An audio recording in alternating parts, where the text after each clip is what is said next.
Shalom, saudara-saudari yang kasih Tuhan. Kita akan melanjutkan sharing firman Tuhan dalam program Jesus Way ini tentang connected atau hubungan. Nah, hari ini saya akan sharing firman Tuhan mengenai level of relationship. Jadi level dalam hubungan kita dengan Tuhan. Saudara, level hubungan kita dengan Tuhan itu tidak berbanding lurus dengan lamanya kita menjadi orang Kristen. Artinya tidak ada jaminan bagi kita sebagai orang percaya, kalau kita sudah lama jadi orang percaya, kemudian level hubungan kita dengan, Tuhan itu menjadi lebih intim atau lebih baik lagi, belum tentu. Karena lamanya kita menjadi orang percaya bukan jaminan kita memiliki hubungan yang erat, yang intim dengan Tuhan. Nah, hari ini kita mau belajar. Saya catat ada beberapa level dalam hubungan kita dengan Tuhan. Mengapa kita penting atau mengapa kita perlu untuk mempelajari hal ini? Karena dengan kita mengerti kita berada di dalam level yang mana, itu akan memotivasi kita, akan mendorong kita untuk naik ke level berikutnya. Saya mengambil, bahasan ini dari Yeskel pasal 47 ayat 1 sampai dengan ayat ke-5. Yeskel pasal 47 ayat 1 sampai dengan ayat ke-5. Saya bacakan. Yeskel pasal 47, sungai yang keluar dari bait suci. Ayat 1. Kemudian ia membawa aku kembali ke pintu bait suci, dan sungguh ada air keluar dari bawah ambang pintu bait suci itu dan mengalir menuju ke timur. Sebab bait suci juga menghadap ke timur, dan air itu mengalir dari bawah bagian samping kanan dari bait suci itu, sebelah selatan mezbah. Lalu diiringnya aku keluar melalui pintu gerbang utara, dan di bawahnya aku berkeliling dari luar menuju pintu gerbang luar yang menghadap ke timur.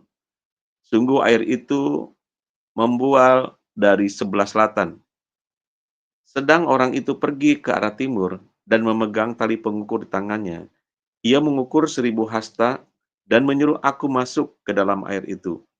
Maka dalamnya sampai di pergelangan kaki. Ia mengukur 1.000 hasta lagi dan menyuruh aku masuk sekali lagi dalam air itu. Sekarang sudah sampai di lutut. Kemudian ia mengukur 1.000 hasta lagi dan menyuruh aku ketiga kalinya masuk ke dalam air itu. Sekarang sudah sampai di pinggang. Sekali lagi ia mengukur 1.000 hasta lagi. Sekarang air itu sudah menjadi sungai, di mana aku tidak dapat berjalan lagi, sebab air itu sudah meninggi, sehingga orang dapat berenang, suatu sungai yang tidak dapat diseberangi lagi. Nah, saudara, sebelum kita lanjut, kita berdoa dulu. Kita minta pimpinan Roh Kudus untuk menerangkan lebih lanjut pengurapannya, mengajar kita untuk kita boleh mengerti lebih lagi apa yang akan kita bahas. Mari kita berdoa. Bapa, kami mengucap syukur untuk kesempatan yang Kau berikan bagi kami Tuhan, untuk kami boleh belajar firman Tuhan, sehingga kami boleh lebih mengerti lagi apa yang Kau inginkan dalam hidup kami. Mari ya Allah Roh Kudus, Engkau yang memberi bagi kami iluminasi, Engkau memberikan kami pencerahan, penerangan, sehingga kami sungguh mengerti Tuhan apa yang kami dengar, kami pelajari pada hari ini. Terima kasih Bapak, kami serahkan waktu ini ke dalam tangan Tuhan. Dalam nama Yesus, haleluya, amin. Nah saudara, kalau kita lihat dari ayat 1 sampai dengan ayat kelima dari Yesaya pasal 47 ini, saya lihat ada 4 level hubungan kita dengan Tuhan. Mari kita lihat satu persatu. Yang pertama adalah di ayat eh, ketiga, ketiga berkata, sedang orang itu pergi ke arah timur dan memegang tali pengukur tangannya, ia mengukur 1.000 hasta dan menyuruh aku masuk dalam air itu, maka dalamnya sampai di pergelangan kaki. Nah, yang pertama level hubungan kita, orang percaya dengan Tuhan, adalah level sebatas pergelangan kaki. Ini saya bisa artikan, yaitu Air di pergelangan kaki ini menunjukkan hubungan yang didasarkan atas berkat-berkat Tuhan. Jadi, ini adalah awal sebetulnya orang percaya kepada Tuhan. Saudara, dalam Yohanes pasal 6 ayat 25 dan 26, ini ketika Yesus setelah mengadakan mujizat memberi makan 5.000 orang dengan 5 roti dan 2 ketul ikan, 2 ekor ikan, maka orang-orang banyak itu mencari Yesus. Yohanes 6 ayat 25 dan 26 berkata demikian. Ketika orang banyak menemukan Yesus di seberang laut itu, mereka berkata kepadanya, "Rabi, bila mana engkau tiba di sini?" Yohanes 6 ayat 26 berkata, Yesus menjawab mereka, "Aku berkata kepadamu, sesungguhnya kamu mencari aku, bukan karena kamu telah melihat tanda-tanda, melainkan karena kamu telah makan roti itu dan kamu kenyang." Saudara, ada berbagai macam, motivasi orang pertama kali untuk berjumpa atau untuk mengenal Yesus atau untuk percaya Yesus. Dan ada berbagai macam pula kejadian-kejadian atau peristiwa-peristiwa yang membuat seseorang kemudian percaya kepada Yesus. Contoh, misalnya orang sakit ketika didoakan, yang sebelumnya orang ini belum percaya pada Yesus, ketika didoakan oleh orang percaya, sembuh, nah kemudian dia, setelah sembuh itu dia mulai percaya kepada Tuhan. Wah, ternyata Tuhan Yesus, Tuhannya orang Kristen ini, berkuasa untuk menyembuhkan penyakit dia. Yang dia udah kemana mana mungkin, tidak sembuh-sembuh, tapi didoakan sembuh. Nah, orang ini kemudian, percaya pada Yesus. Atau ada orang yang usahanya bangkrut, Saudara. Kemudian ketika didoakan oleh orang percaya, orang ini yang sebelumnya belum kenal Yesus, ketika didoakan, maka orang ini kemudian, menjadi percaya bahwa Yesus adalah, Tuhan yang bisa memberikan berkat baginya.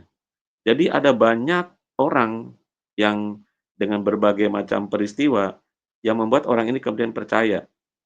Nah, orang percaya yang baru pertama kali dia percaya, artinya baru pertama kali dia mengenal Tuhan, ini kita atau saya ibaratkan sebagai orang percaya yang sebatas, pergelangan mata kaki.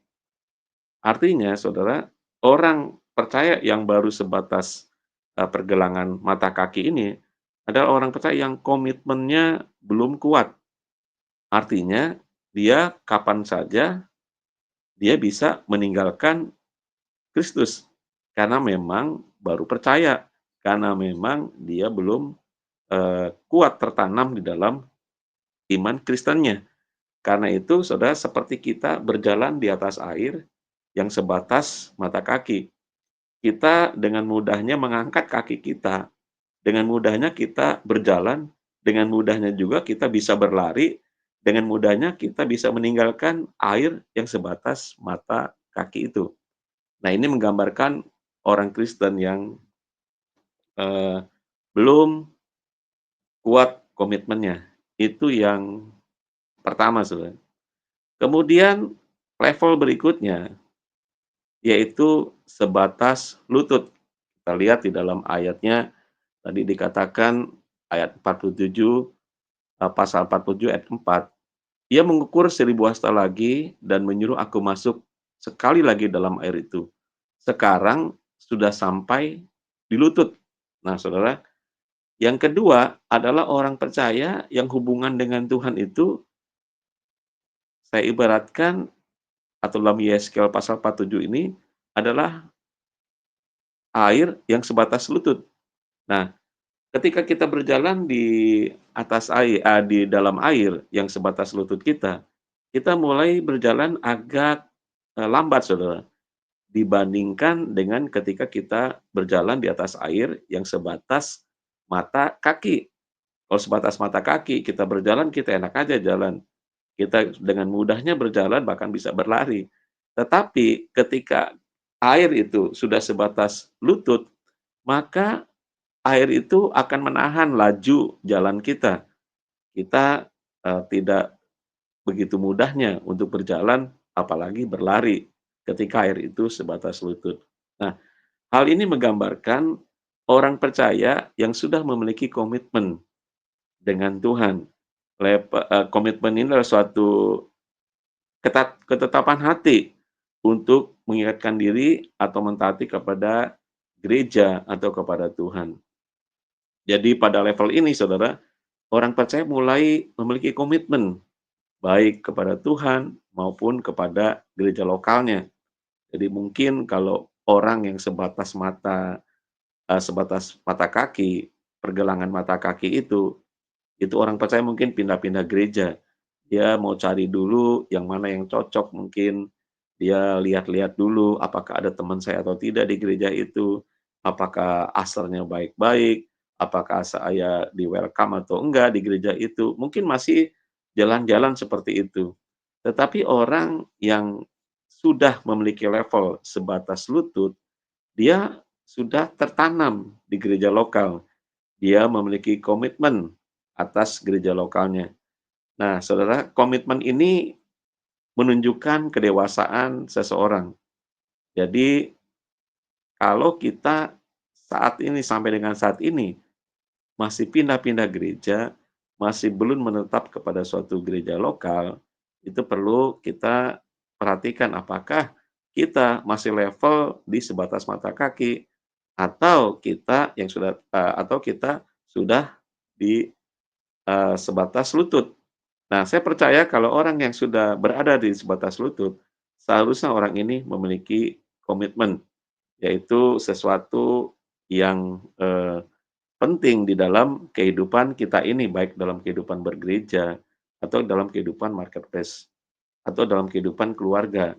Coba kita bayangkan saudaraku, kalau dalam suatu keluarga, dalam suatu pernikahan tidak ada komitmen, itu sungguh bahaya sekali.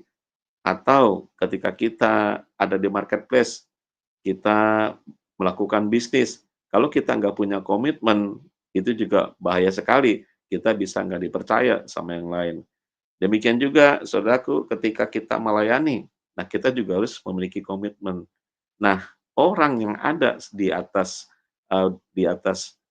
lutut ini, air yang ada di atas lutut ini menggambarkan orang yang sudah memiliki komitmen.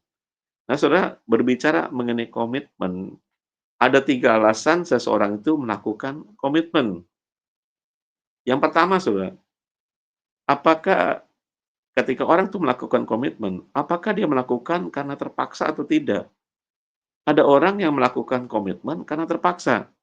Nah, ketika kita berbicara dalam pelayanan, mungkin ada orang melakukan komitmen sebagai pelayan Tuhan karena terpaksa, artinya karena dia takut dihukum sama Tuhan. Wah, kalau saya nggak komitmen dalam pelayanan, kalau saya nggak komitmen dalam tugas saya sebagai asar, sebagai, diaken mungkin, atau sebagai apapun yang saudara, terima tugas dari gembala saudara, mungkin nanti Tuhan marah sama saya. Nah, ini karena terpaksa Saudara, melakukan komitmennya karena terpaksa. Yang kedua, ada orang yang melakukan komitmen ini sebagai bentuk tanggung jawab, karena saya harus bertanggung jawab, maka saya harus melakukan itu. Nah, Saudara, bagus orang melakukan komitmen, tetapi dia melakukan komitmen itu karena tanggung jawabnya. Misalnya dalam suatu, rumah tangga, Saudara. Mengapa seorang bapak begitu giat mencari berkat, mencari uang untuk keluarganya? Karena dia bilang, "Saya harus bertanggung jawab sebagai seorang suami, sebagai seorang bapak." Demikian juga seorang istri yang mengurus rumah tangga dari sebuah keluarga. Dia berkata, "Sebagai tanggung jawab saya sebagai seorang istri, saya harus, melakukan apa yang menjadi tugas sebagai seorang istri." Tetapi saudara, ada yang ketiga, komitmen yang ketiga, ini yang lebih dari sekedar orang yang bertanggung jawab, yaitu orang yang melakukan tugas karena dia menyukai atau mengasihi pekerjaannya, atau kewajibannya, atau tanggung jawabnya. Jadi, misalnya seorang pelayan Tuhan, dia melakukan bukan karena terpaksa, dia melakukan tugasnya bukan karena sebagai bentuk tanggung jawab dia sebagai pelayan Tuhan, tetapi karena dia menyukai dan mengasihi pekerjaan itu. Karena dia menyukai, karena dia mengasihi Tuhan, mengasihi jemaat, sehingga dia melakukannya itu dengan begitu luar biasa, dengan memiliki komitmen yang luar biasa yang dia pegang, bukan semata-mata karena terpaksa, karena sebagai bentuk tanggung jawab, tetapi dia lakukan karena dia mengasihi atau menyukai. Nah, saudara, dimanapun kita berada, level yang ketiga inilah, saudara, artinya kita memiliki komitmen karena kita mengasihi Tuhan, mengasihi pekerjaan kita. Kita sebagai suami, sebagai seorang ayah, melakukan kewajiban kita sebagai kepala keluarga, sebagai bapak, sebagai suami, itu bukan karena semata-mata tanggung jawab kita, tetapi juga karena kita mengasihi keluarga kita. Nah, saudara, orang yang berada dalam posisi ini, yaitu orang yang memiliki komitmen ini, orang ini berada di sebatas lutut. Mari kita lanjutkan perjalanannya. Setelah sampai, sebatas lutut, kita lihat lagi di dalam ayat 4, Yeskil 47 ayat keempat. Kemudian ia mengukur 1.000 hasta lagi dan menyuruh aku ketiga kalinya masuk ke dalam air itu. Sekarang sudah sampai di pinggang. Nah, saudara, ini mulai beranjak dari pertama sebatas, pergelangan kaki, mata kaki, kemudian diukur lagi 1.000 hasta, yaitu sampai kepada sebatas lutut, kemudian diukur lagi 1.000 hasta lagi, sekarang sudah sampai di pinggang. Saudara, level yang ketiga ini, ya sebatas pinggang, ini saya ibaratkan adalah orang yang memiliki intimacy dengan Tuhan. Keintiman adalah suatu hubungan yang sangat dekat, tidak ada jarak. Ketika orang berbicara mengenai intimacy, keintiman, itu dalam keintiman kita tidak ada penghalang apapun untuk satu dengan lainnya berbicara. Tidak ada hal-hal yang disembunyikan, semuanya terbuka karena kita ada keintiman dengan pasangan kita atau dengan dalam hal ini itu dengan Tuhan. Nah, saudara, apa sih buktinya kalau kita memiliki keintiman baik dengan pasangan kita maupun mungkin dengan Tuhan? Saudara, yang saya lihat, yang saya perhatikan, bukti pertama atau bukti yang nyata seseorang memiliki intimacy dengan Tuhan adalah orang ini bergaul erat dengan Tuhan. Buktinya apa sih kalau orang bergaul erat dengan Tuhan? Yaitu dia banyak berdiam dalam hadirat Tuhan. Dia banyak berdialog dengan Tuhan. Dia banyak berdoa dengan Tuhan. Dia banyak waktu untuk berbicara dengan Tuhan. Atau dia hanya sekedar berdiam diri dalam hadirat Tuhan. Nah, saudara, adalah suatu hal yang tidak mungkin kita berkata, saya memiliki keintiman dengan Tuhan, saya memiliki intimasi dengan Tuhan, tetapi kita jarang berdoa, kita jarang merenungkan firman, kita jarang, untuk bersekutu dengan Tuhan, keintimannya di mana, saudara, kalau seperti itu?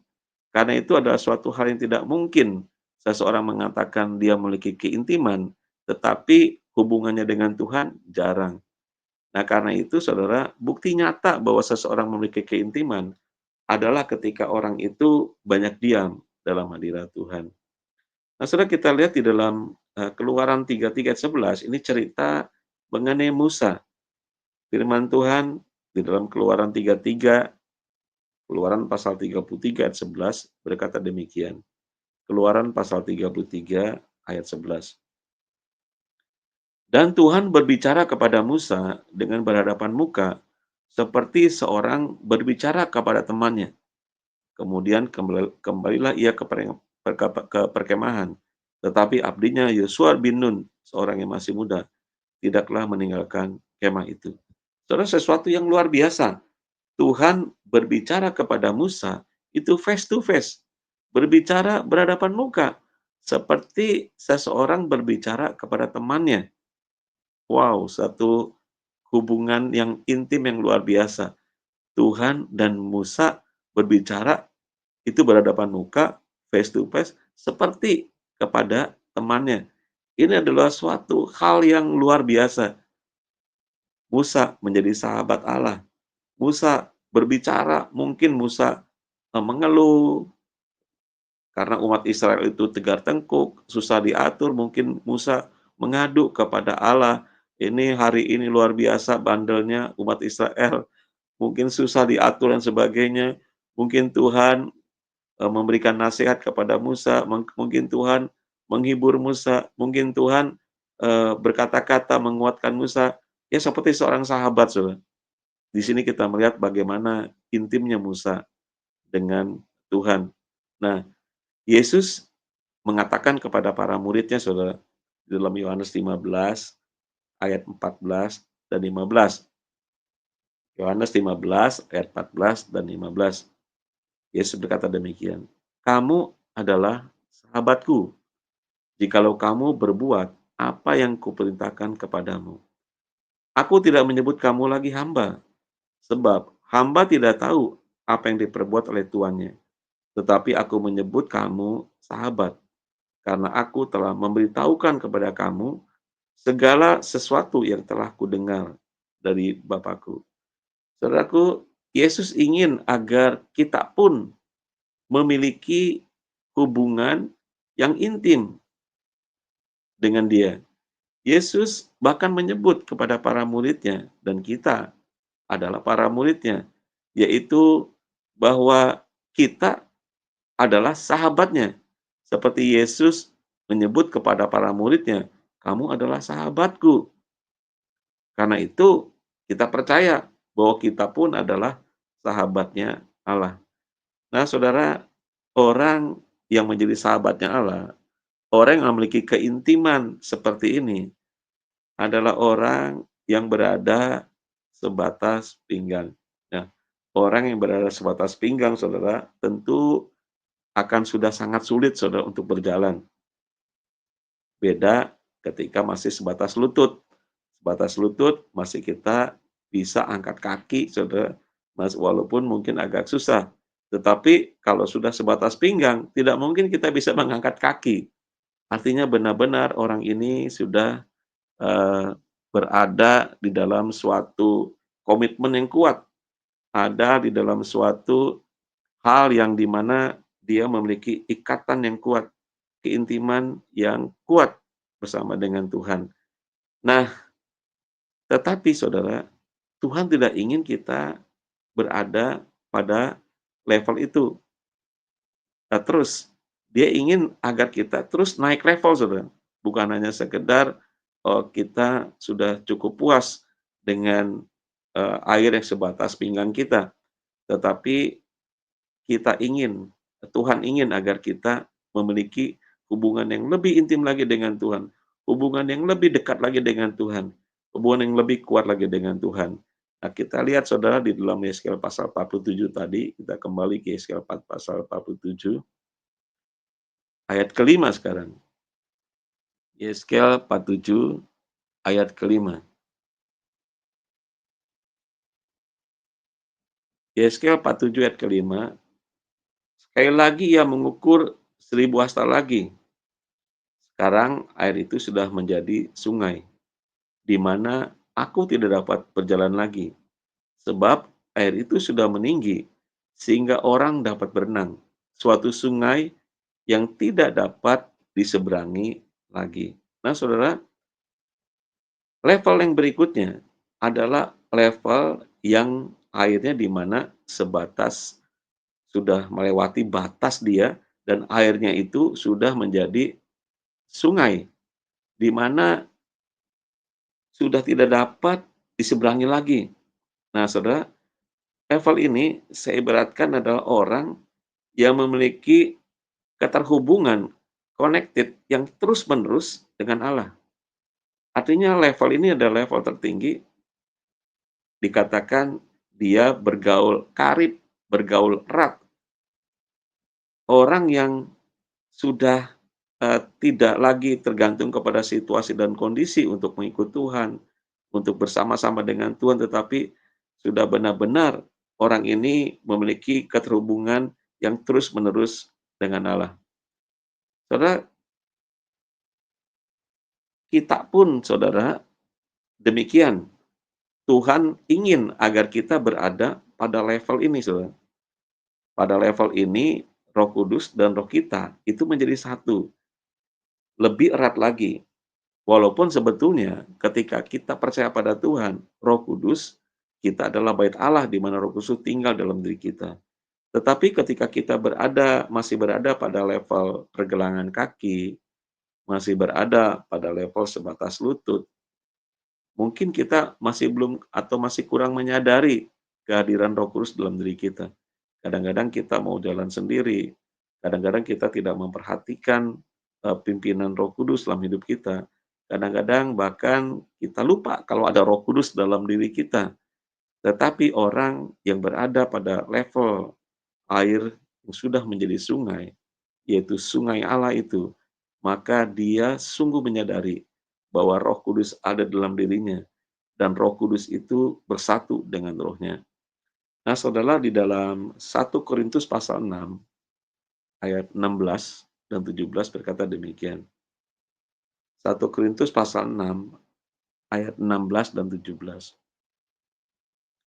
Atau tidak tahukah kamu bahwa siapa yang mengikatkan dirinya pada perempuan cabul menjadi satu tubuh dengan dia? Sebab demikianlah kata nas, keduanya akan menjadi satu daging. Tetapi siapa yang mengikatkan dirinya pada Tuhan menjadi satu roh dengan dia. Saudara, ini sesuatu yang luar biasa, kebenaran yang luar biasa. Ketika orang berada dalam suatu level di mana dia menyadari sungguh bahwa Roh Kudus ada dalam dirinya. Dia menyadari sungguh bahwa Roh Kudus itu sesuai dengan firman Tuhan, sama analoginya adalah Paulus mengatakan kalau ada orang yang mengikatkan dirinya pada perempuan cabul, maka dia menjadi satu tubuh dengan dia, itu menjadi satu roh. Roh percabulan, roh orang cabul itu, dan roh dia, itu menjadi satu. Nah, demikian juga saudara, Paulus berkata, kalau kita mengikatkan diri kita dengan Tuhan, maka roh kita dengan roh dia menjadi satu. Suatu yang luar biasa, saudara. Ketika kita menyadari sungguh bahwa Tuhan ada bersama dengan kita, Roh Kudusnya menjadi satu dengan kita, maka ini bisa digambarkan. Minggu lalu saya menjelaskan mengenai pokok anggur dan rantingnya, bahwa sebuah ranting itu tidak dapat berbuah kalau tidak nempel pada pokok anggur. Jadi, ranting yang menghasilkan buah adalah ranting yang nempel pada pokok anggur. Tetapi tidak semua ranting yang nempel pada pokok anggur itu menghasilkan buah. Minggu lalu saya sudah jelaskan bahwa ada ranting yang nempel pada pokok anggur, itu ada yang berbuah dan ada yang tidak berbuah.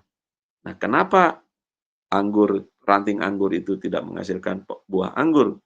Karena ranting anggur itu jatuh ke tanah, sehingga kemudian gardener itu atau tukang kebun itu akan memindahkan ranting anggur itu yang ada di tanah, dipindahkan ke atas sehingga ranting itu bisa menjadi berbuah. Nah, saudara, orang yang mengingatkan dirinya pada Tuhan adalah orang yang selalu nempel pada pokok anggur itu. Orang seperti ranting yang selalu tertanam, nempel, melekat, connected kepada pokok anggur itu.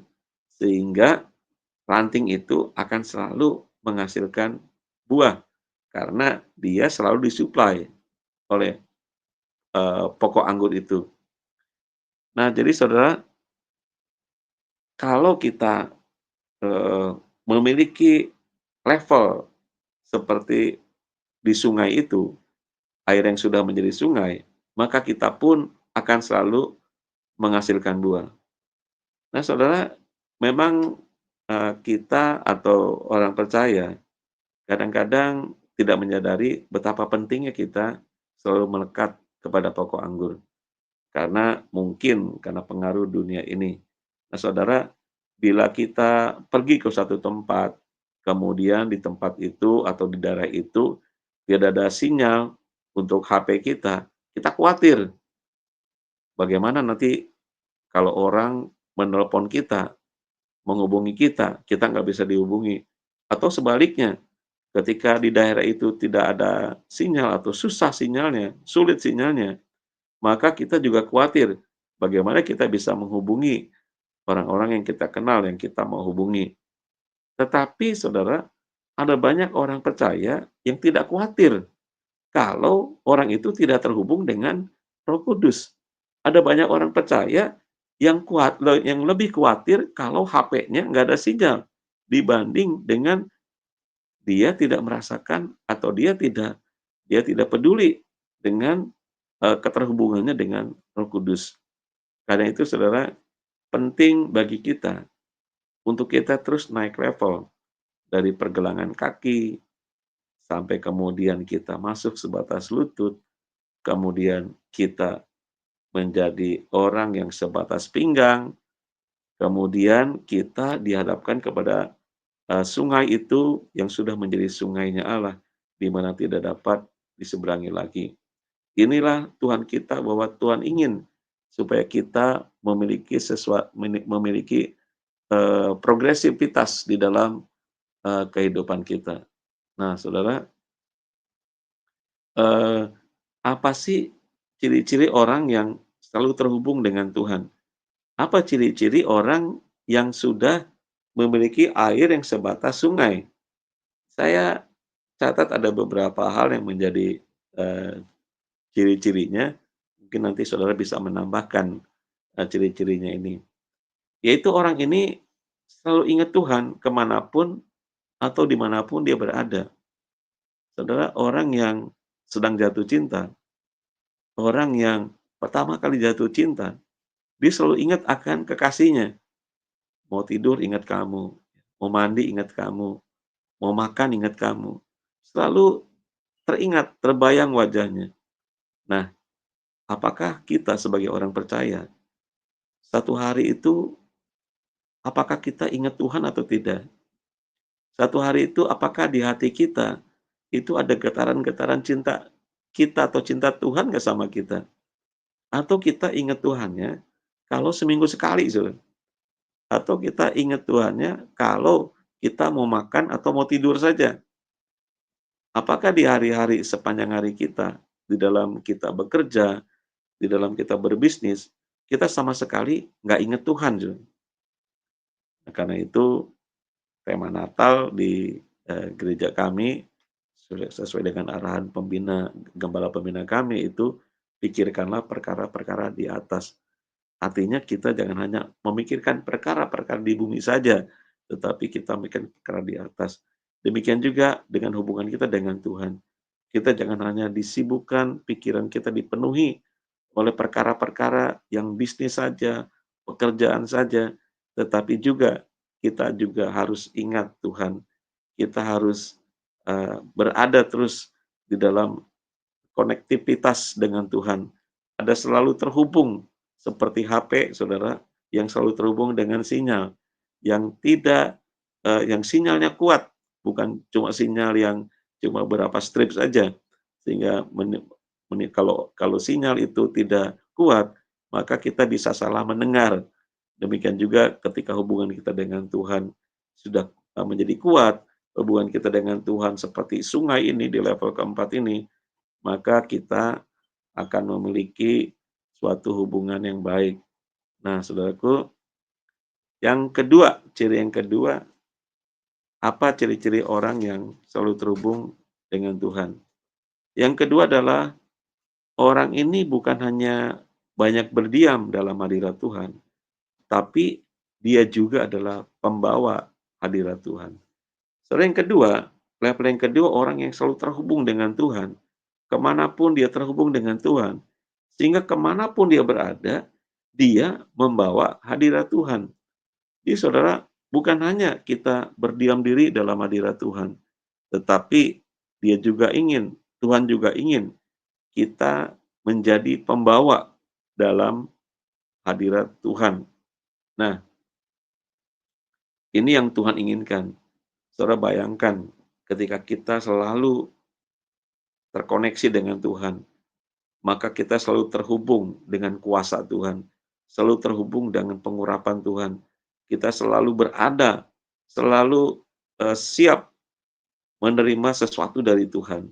Sehingga kemanapun kita pergi, saudara sekarang ini banyak hamba-hamba Tuhan, saudara, yang menjadi penyembuh di jalanan. Lalu kita lihat ada banyak hamba-hamba Tuhan yang kemanapun dia pergi mengadakan mujizat, mengadakan doa kesembuhan.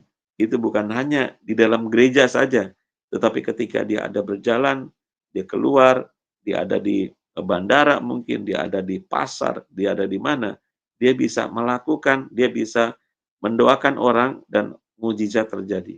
Kenapa saudara bisa demikian? Karena orang ini bukan hanya banyak berdiam dalam hadirat Tuhan, tetapi dia selalu terhubung dengan hadirat Tuhan. Dia menjadi pembawa hadirat Tuhan, sehingga kemanapun dia pergi, kemanapun dia berada, ada hadirat Tuhan yang menyertai dia. Ada koneksi yang terus-menerus terjadi antara dia dengan Tuhan. Nah, saudara, kondisi seperti inilah yang Tuhan rindukan, yang ada pada diri setiap kita orang percaya. Dan kita pun harus memiliki kerinduan seperti itu. Kita mau untuk selalu berada dalam hadirat Tuhan, bahkan selalu bukan hanya berada, tetapi juga menjadi pembawa dalam hadirat Tuhan. Karena itu tetap connect-lah dengan Tuhan. Nah, saudara, yang terakhir, kalau saya lihat ciri-ciri orang yang selalu terhubung dengan Tuhan, karena dia berada di dalam sungainya Tuhan, orang ini dipenuhi oleh damai sejahtera dan kasih Kristus. Saudara, adalah sesuatu yang tidak mungkin.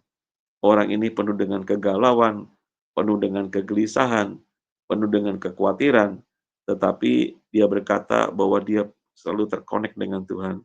Saya percaya orang yang terkonek dengan Tuhan, orang yang selalu intim dengan Tuhan, orang yang selalu melekat dengan Tuhan, maka ada damai sejahtera dan kasih Kristus yang melimpah. Bahkan, saudara, seperti janji Tuhan Yesus dalam Yohanes 15 mengenai perumpamaan tentang pokok anggur, yaitu menjadi kenyataan dalam hidup kita. Kalau kita tetap connect sama pokok anggur itu, maka kita akan menghasilkan buah yang banyak. Nah, saudara, inilah yang Tuhan rindukan bagi kita semua. Kita berada di dalam level yang keempat. Jadi jangan puas dengan level pertama, jangan puas dengan level kedua, jangan puas dengan level ketiga, tetapi marilah kita berusaha untuk kita berada di dalam level yang keempat, yaitu kita berada di dalam sebuah sungainya Allah, di mana sungai itu mengalirkan kehidupan yang luar biasa. Nah, saudara, saya mau tutup sharing firman Tuhan pada eh, hari ini. Saudara, ada suatu cerita. Ini cerita mengenai pemburu, saudara. Seorang pemburu dari Amerika yang berburu di salah satu daerah di Afrika. Kemudian ketika dia berburu di sana, dia hampir diterkam harimau, saudara. Tapi untung di situ ada penduduk asli, native yang ada di tempat itu, sehingga dia diselamatkan. Si pemburu ini dapat diselamatkan oleh si penduduk asli di sana. Nah, saudara, untuk membalas kebaikan daripada penduduk asli ini, si pemburu dari Amerika ini kemudian membawa dia ke Amerika, saudara. Dia membawa si penduduk asli ini ke Amerika. Nah, sampai di Amerika, saudara, orang ini ditempatkan di sebuah hotel yang mewah. Tentu hotel di Amerika berbeda dengan hotel-hotel di pelosok-pelosok di daerah kita. Nah, dia tinggal di hotel yang baik karena si pemburu ini merasa diselamatkan nyawanya oleh penduduk asli ini. Nah, karena dia dari kampung, saudara, di Afrika, di mana air susah, di mana listrik juga susah, semuanya serba alami di Afrika sana. Sesampainya di hotel itu dia kaget, Saudara, ketika dia masuk kok pintu bisa terbuka sendiri, Saudara. Kemudian dia mulai masuk ke kamar, dia cuma pencet-pencet tombol yang ada, kemudian lampu bisa menyala. Dia kaget karena di kampungnya nggak ada yang seperti itu, Saudara. Kemudian dia kaget juga ketika dia buka keran air itu ketika dia pencet tombolnya, itu bisa, mengeluarkan air. Wah, ini sesuatu yang luar biasa. Bahkan dia mencoba untuk, tanpa memencet apapun, dia cuma, menggoyangkan tangannya di bawah saluran air itu bisa keluar. Saudara, singkat cerita, orang ini kemudian dia berpikir, "Wah, ini sesuatu yang ajaib nih. Saya cuman pencet tombol, puter kerannya, air itu bisa keluar. Bahkan saya hanya menggoyangkan tangannya saja, air itu bisa keluar." Kemudian tanpa sepengetahuan dari, petugas hotel, dia copot, Saudara. Dia copot keran itu, kemudian dia juga, copot, lampu. Karena dia pikir di sana tidak ada listrik, di sana tidak ada lampu, tidak terang seperti di hotel itu, maka dia ambil, lampu itu.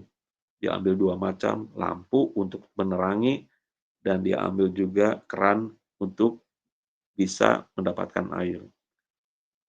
Pulanglah dia ke daerahnya, ke kampungnya, dan dia mulai mengumpulkan orang-orang di kampungnya. "Ayo kumpul kumpul, saya punya sesuatu yang luar biasa. Ini benda ajaib. Ini bisa bisa menerangi desa kita, bahkan bisa untuk mengeluarkan air.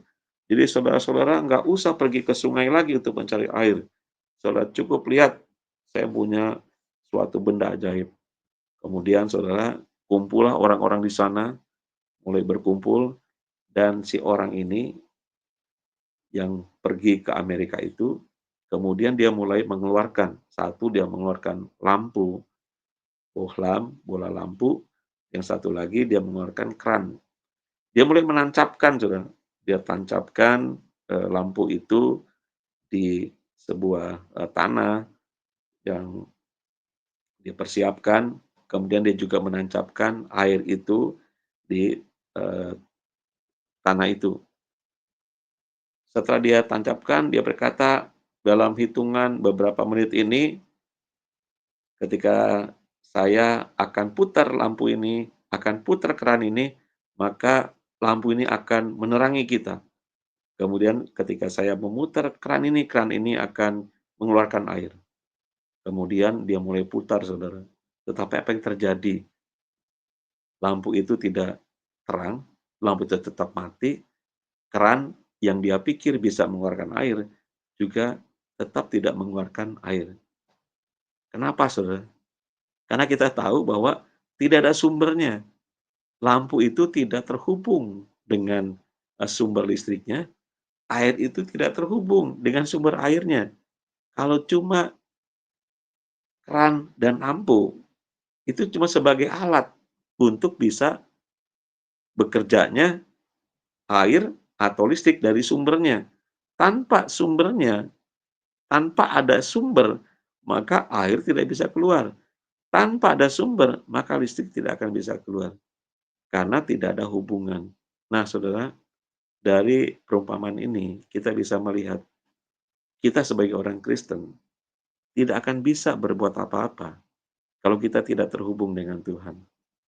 Kita sebagai orang Kristen, itu hanya sebatas kita menjadi keran air, tetapi hanya sebatas keran air yang tidak bisa menghasilkan air kalau kita tidak terhubung dengan sumber air itu. Kita hanya bisa menjadi terang lampu itu kalau lampu itu terkoneksi dengan sumber listrik itu. Demikian juga dengan kita. Kita tidak bisa berbuat apa-apa tanpa kita melekat sama Tuhan. Karena itu dalam Yohanes pasal 15 yang minggu kemarin saya jelaskan bahwa Tuhan berkata, "Di luar aku," kata Tuhan, kamu tidak dapat berbuat apa-apa. Sebagai orang percaya, mari kita memiliki hubungan, bukan hanya sekedar sebatas pergelangan kaki, sebatas lutut, sebatas pinggang, tetapi mari kita bisa berenang di sungainya Allah. Nah, saudaraku, biarlah sharing firman Tuhan pada hari ini mengingatkan kita betapa pentingnya kita memiliki connected dengan Tuhan, memiliki hubungan yang begitu luar biasa. Ini adalah kerinduan kita semua sebagai pembawa hadirat Tuhan. Bukan hanya kita berdiam dalam hadirat Tuhan, tetapi kita menjadi pembawa hadirat Tuhan, sehingga kita bisa menjadi berkat bagi banyak orang. Kiranya apa yang kita pelajari menjadi berkat bagi saya dan bagi saudara yang mendengarkannya. Tuhan Yesus memberkati. Mari kita berdoa. Bapa, kami mengucap syukur untuk firman yang boleh kami dengar, kami pelajari pada hari ini Tuhan. Terima kasih untuk apa yang sudah kami dengar dan kami percaya biar Allah Roh Kudus yang terus menerangi kami Tuhan, berbicara kepada kami, memberikan motivasi kepada kami, untuk kami terus naik level dalam mengiring Engkau, naik level dalam hubungan kami dengan Tuhan. Kami tidak mau stagnan Tuhan, dan di dalam tahun yang baru ini Tuhan, menginjakan kaki kami di tahun yang baru ini, biar kami boleh berjalan semakin naik Tuhan. Hari lepas hari, kami boleh semakin intim dengan Tuhan. Hari lepas hari, kami boleh menuju Tuhan kepada suatu hubungan seperti kami berada di sungainya Allah. Terima kasih Bapak, berkati Tuhan yang menonton, melihat, mendengarkan firman Tuhan pada hari ini. Berkati mereka di mana mereka berada, diberkati keuangan mereka, diberkati kesehatan, diberkati rumah tangga mereka, diberkati Tuhan pekerjaannya, diberkati bisnisnya. Apapun yang mereka kerjakan menjadi berhasil. Berkati terus Tuhan, smart people Tuhan, smart people church Tuhan, sehingga gereja ini Tuhan boleh menjadi berkat bagi banyak orang. Terima kasih Bapak, terima kasih Tuhan Yesus, terima kasih Roh Kudus. Di dalam nama Yesus kami berdoa dan kami mengucap syukur. Yang sudah diberkati oleh firman Tuhan, kita katakan amin, amin.